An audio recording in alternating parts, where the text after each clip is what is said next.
열왕기하 23장. 왕이 사람을 보내어 유다와 예루살렘의 모든 장로를 소집하였다. 왕이 주님의 성전에 올라갈 때에 유다의 모든 백성과 예루살렘의 모든 주민과 제사장들과 예언자들과 어른으로부터 아이에 이르기까지 모든 백성이 그와 함께 성전으로 올라갔다. 그때의 왕은 주님의 성전에서 발견된 언약책에 적힌 모든 말씀을 크게 읽어서 사람들에게 들려주도록 하였다. 왕은 기둥 곁에 서서 주님을 따를 것과 온 마음과 목숨을 다 바쳐 그의 계명과 법도와 율례를 지킬 것과 이 책에 적힌 언약의 말씀을 지킬 것을 맹세하는 언약을 주님 앞에서 세웠다. 온 백성도 그 언약에 동참하였다. 왕은 힐기야 대제사장과 부제사장들과 문지기들에게 바알과 아세라와 하늘의 별을 섬기려고 하여 만든 기구들을 주님의 성전으로부터 밖으로 내놓도록 명령하였다. 그리고 그는 예루살렘 바깥 기드론 들판에서 그것들을 모두 불태우고 그 태운 재를 베델로 옮겼다. 그는 또 유다의 역대 왕들이 유다의 성읍들과 예루살렘 주위에 있는 산당에서 분향하려고 임명한 우상을 숭배하는 제사장들을 내쫓았다. 그리고 바알과 태양과 달과 성자들과 하늘의 별에게 제사 지내는 사람들을 모두 몰아냈다.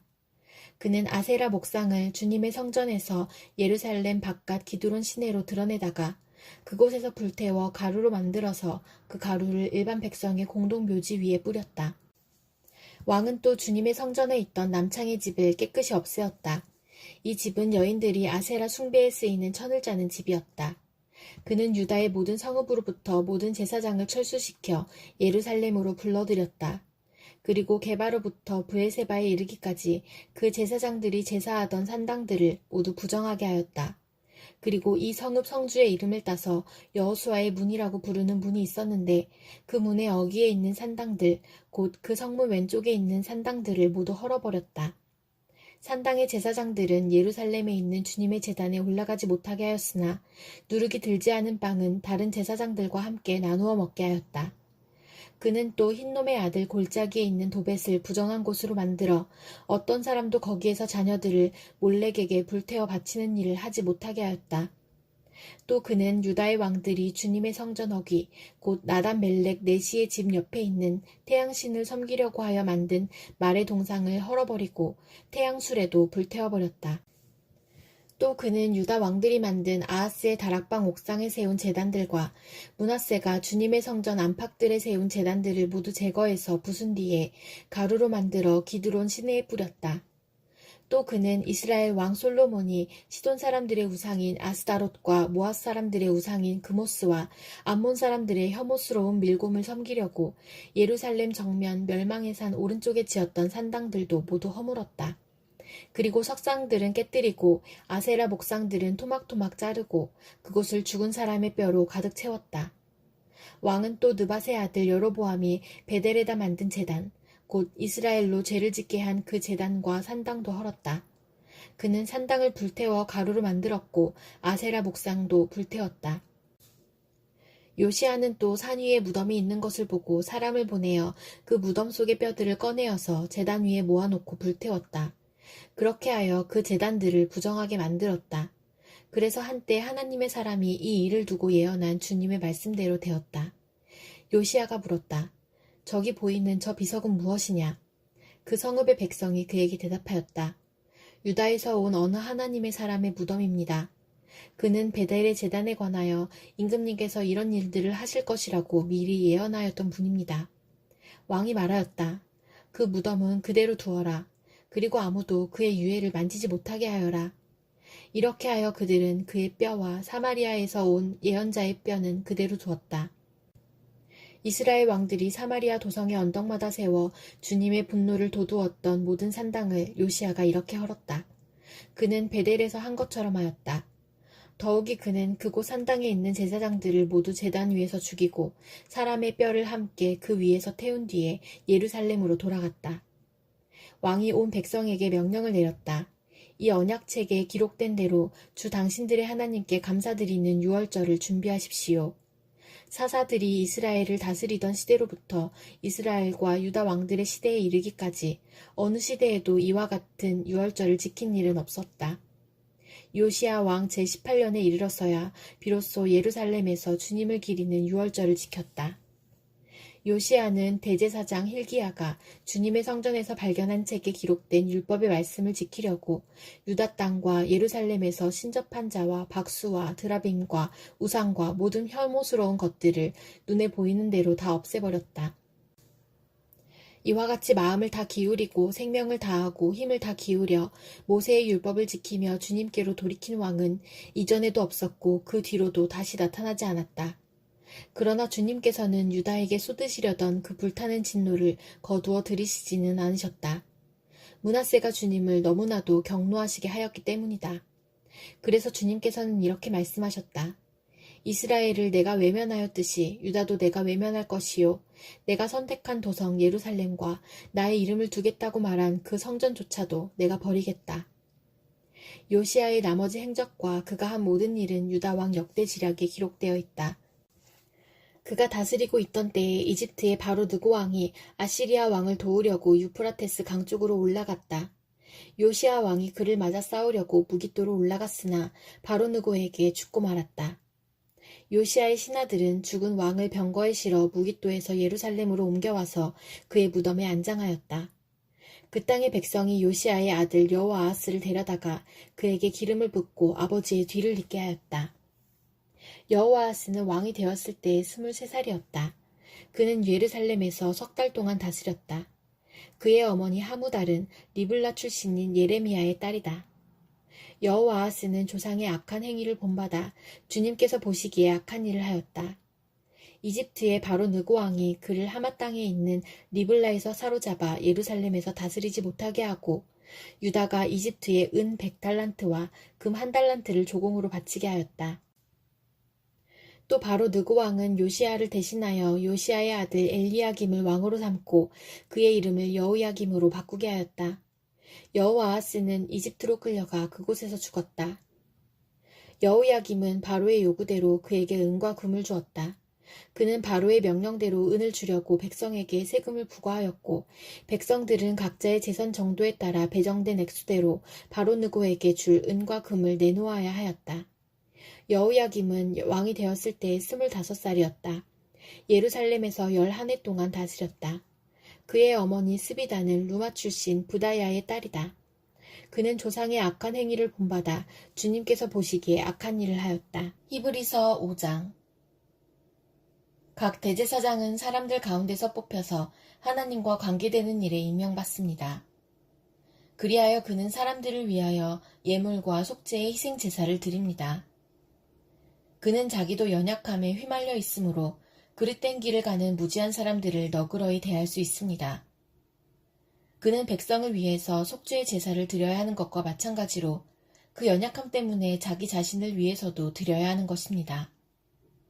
누구든지 이 영예는 자기 스스로 얻는 것이 아니라 아론과 같이 하나님의 부르심을 받아서 얻는 것입니다. 이와 같이 그리스도께서도 자기 자신을 스스로 높여서 대제사장이 되는 영광을 차지하신 것이 아니라 그에게 너는 내 아들이다. 오늘 내가 너를 낳았다. 하고 말씀하신 분이 그렇게 하신 것입니다. 또 다른 곳에서 너는 멜기세덱의 계통을 따라 임명받은 영원한 제사장이다. 하고 말씀하셨습니다. 예수께서 육신으로 세상에 계실 때에 자기를 죽음에서 구원하실 수 있는 분께 큰 부르짖음과 많은 눈물로써 기도와 탄원을 올리셨습니다. 하나님께서는 예수의 경외심을 보시어서 그 간구를 들어주셨습니다. 그는 아드님이시지만 고난을 당하심으로써 순종을 배우셨습니다. 그리고 완전하게 되신 뒤에 자기에게 순종하는 모든 사람에게 영원한 구원의 근원이 되시고 하나님에게서 멜기세덱의 계통을 따라 대제사장으로 임명을 받으셨습니다. 멜기세덱에 관하여는 할 말이 많이 있지만 여러분의 귀가 둔해진 까닭에 설명하기 어렵습니다. 시간으로 보면 여러분은 이미 교사가 되었어야 할 터인데 다시금 하나님의 말씀의 초보적 원리를 남들에게서 배워야 할 처지에 놓여 있습니다. 여러분은 단단한 음식물이 아니라 젖을 필요로 하는 사람이 되었습니다. 젖을 먹고서 사는 이는 아직 어린아이이므로 올바른 가르침에 익숙하지 못합니다. 그러나 단단한 음식물은 장성한 사람들의 것입니다. 그들은 경험으로 선과 악을 분별하는 세련된 지각을 가지고 있는 사람들입니다. 요엘 2장. 너희는 시온에서 뿔나팔을 불어라. 하나님의 거룩한 산에서 경보를 울려라. 유다 땅에 사는 백성아, 모두 떨어라. 주님의 날이 오고 있다. 그날이 다가오고 있다. 그날은 캄캄하고 어두운 날, 먹구름과 어둠에 뒤덮이는 날이다. 셀 수 없이 많고 강한 메뚜기 군대가 온다. 마치 어둠이 산등성이를 넘어오듯이 새까맣게 다가온다. 까마득한 옛날까지 거슬러 올라가 보아도 이런 일은 없었다. 앞으로 10,000대에 이르기까지도 다시는 이런 일이 없을 것이다. 그들이 불처럼 초목을 삼키고 지나가면 지나간 자리에서는 불꽃이 활활 타오른다. 그들이 오기 전에는 이 땅이 에덴 동산 같으나 한번 지나가고 나면 황량한 사막이 되어버린다. 그 앞에서는 살아남은 것이 하나도 없다. 그들은 떼지어 몰려오는 말과 같고 달려오는 군마와 같다. 이 봉우리에서 저 봉우리로 달리는 소리는 병거의 굉음과도 같고 불꽃이 건부를 태우는 소리와도 같다. 그들은 막강한 군대가 공격 명령을 기다리는 것 같이 전열을 갖춘다.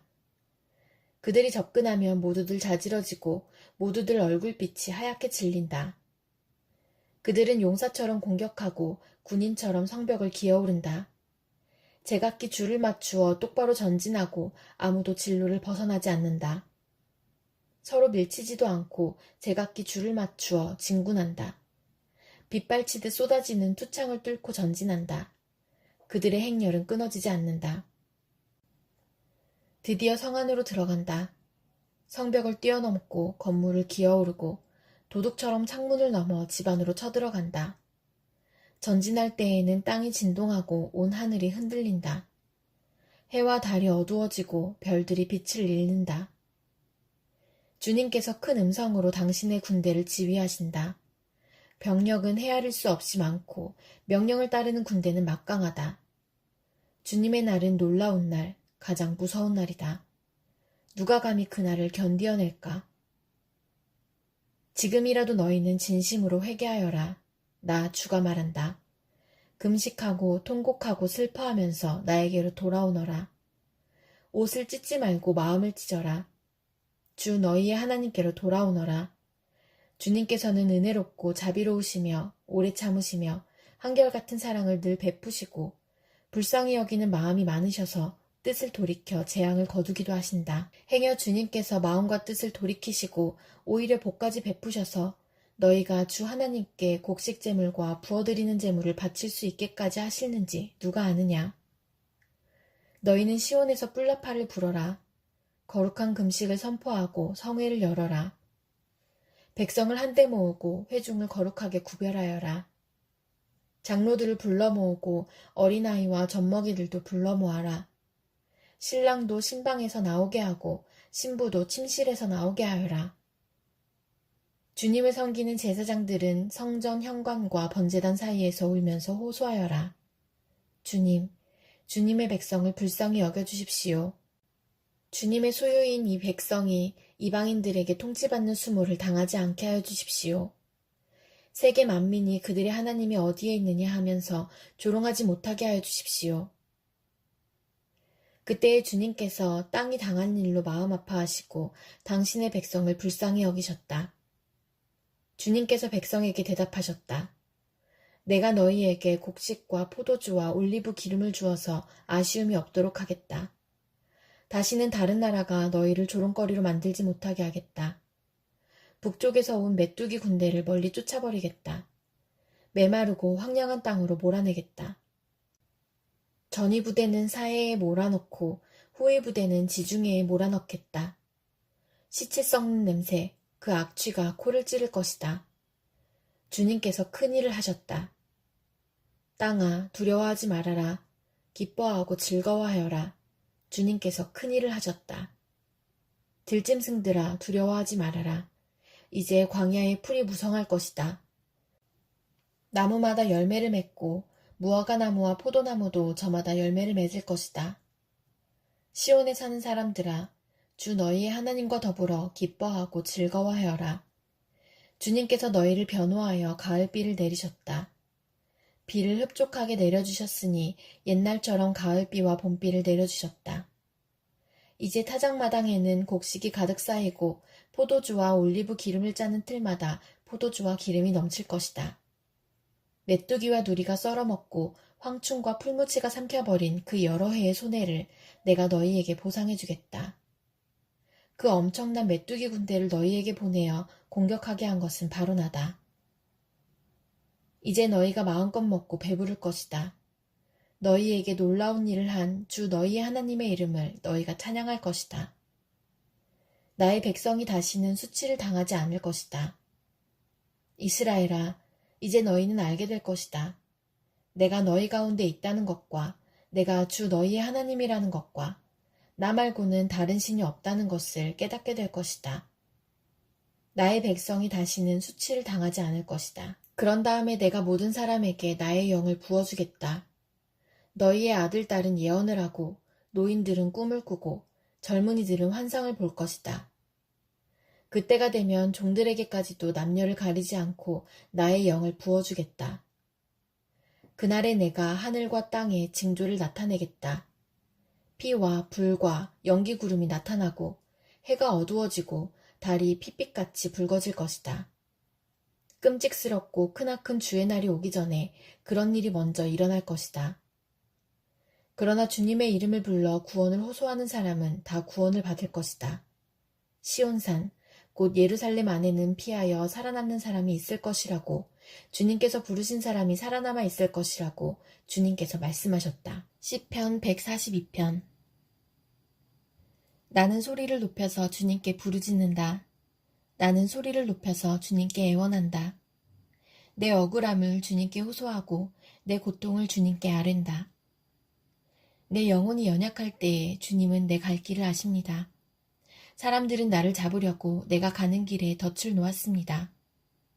아무리 둘러보아도 나를 도울 사람이 없고 내가 피할 사람이 없고 나를 지켜줄 사람이 없습니다. 주님, 내가 주님께 부르짖습니다. 주님은 나의 피난처, 사람 사는 세상에서 내가 받은 분깃은 주님뿐이라고 하였습니다. 나는 너무 비참하게 되었습니다. 내가 이렇게 부르짖으니 내게 귀를 기울여 주십시오. 나를 핍박하는 자들에게서 나를 건져 주십시오. 그들이 나보다 강합니다. 내 영혼을 감옥에서 끌어내 주셔서 주님의 이름을 찬양하게 해주십시오.